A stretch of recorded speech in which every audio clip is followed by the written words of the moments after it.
নমস্কার, টেঙ্গুয়া টেক চ্যানেলের পক্ষ থেকে আপনাকে জানাই হার্দিক অভিনন্দন। একাধিক ব্যাংকে অ্যাকাউন্ট থাকলেই সমস্যায় পড়তে চলেছেন অধিকাংশ গ্রাহক। 1 জানুয়ারি থেকে চালু হতে চলেছে নতুন এই নিয়ম।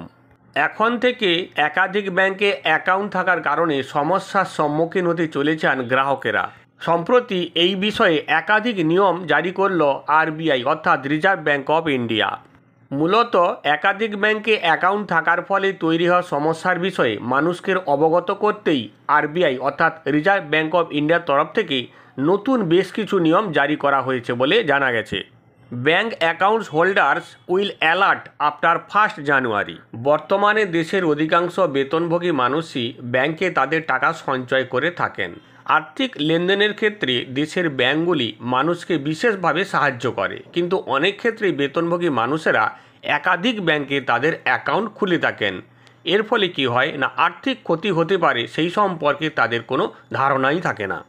নতুন নিয়ম অনুযায়ী এখন থেকে যদি 3 মাস ধরে কোনো গ্রাহকের অ্যাকাউন্টে বেতন না পাওয়া যায় অর্থাৎ টাকা না ঢোকে, তাহলে গ্রাহকের ওই অ্যাকাউন্টটি একটি সেভিংস অ্যাকাউন্টে রূপান্তরিত হয়ে যাবে এবং সেই সঙ্গে এটিকে সেভিংস অ্যাকাউন্টে রূপান্তরিত করার মাধ্যমে অ্যাকাউন্টের ক্ষেত্রে ব্যাংকের যে বিভিন্ন নিয়ম সেগুলো পরিবর্তিত হয়েছে এবং সেই সঙ্গে সেভিংস অ্যাকাউন্টে যে ন্যূনতম ব্যালেন্স বজায় রাখতে হয় সেটিও মেনে চলতে হবে। এক্ষেত্রে কোনো গ্রাহক যদি এই মিনিমাম ব্যালেন্স বজায় না রাখেন তাহলে তাকে জরিমানাও দিতে হতে পারে এবং ব্যাংকে তার অ্যাকাউন্টে জমা থাকা টাকার পরিমাণ থেকে টাকা কেটে নেওয়া হতে পারে। টাকা কেটে নেওয়ার পাশাপাশি একাধিক ব্যাংকে অ্যাকাউন্ট থাকলে আরও অন্যান্য বিভিন্ন ধরনের সমস্যার সম্মুখীন হতে পারে। আমরা এবার সেই সমস্যাগুলি সম্পর্কে জানব। প্রথমত, সুদের হার কমে যাওয়া। একাধিক ব্যাংক অ্যাকাউন্ট থাকলে গ্রাহকের বড় ক্ষতি হতে পারে। গ্রাহকের প্রতিটি অ্যাকাউন্ট রক্ষণাবেক্ষণ করার জন্য তাকে অ্যাকাউন্টে একটি নির্দিষ্ট পরিমাণ অর্থ রাখতে হয়। এর ফলে কি হয় না, তার যদি একাধিক অ্যাকাউন্ট থাকে তবে তার বিপুল পরিমাণ টাকা ব্যাংকে আটকে থাকে। তিনি এই পরিমাণ সর্বাধিক 4 থেকে 5% বার্ষিক রিটার্ন বড়জোর পেতে পারেন।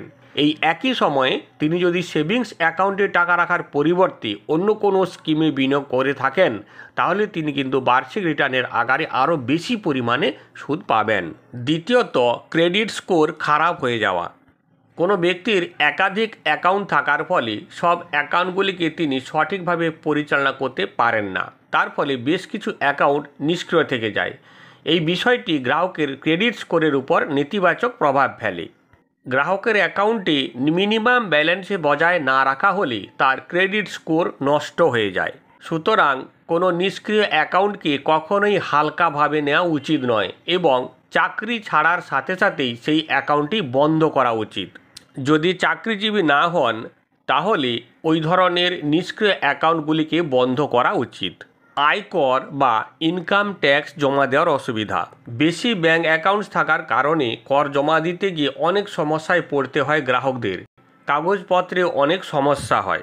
এছাড়াও আয়কর দাখিল করার সময় সমস্ত ব্যাংক অ্যাকাউন্ট সম্পর্কিত তথ্য বজায় রাখতে হবে।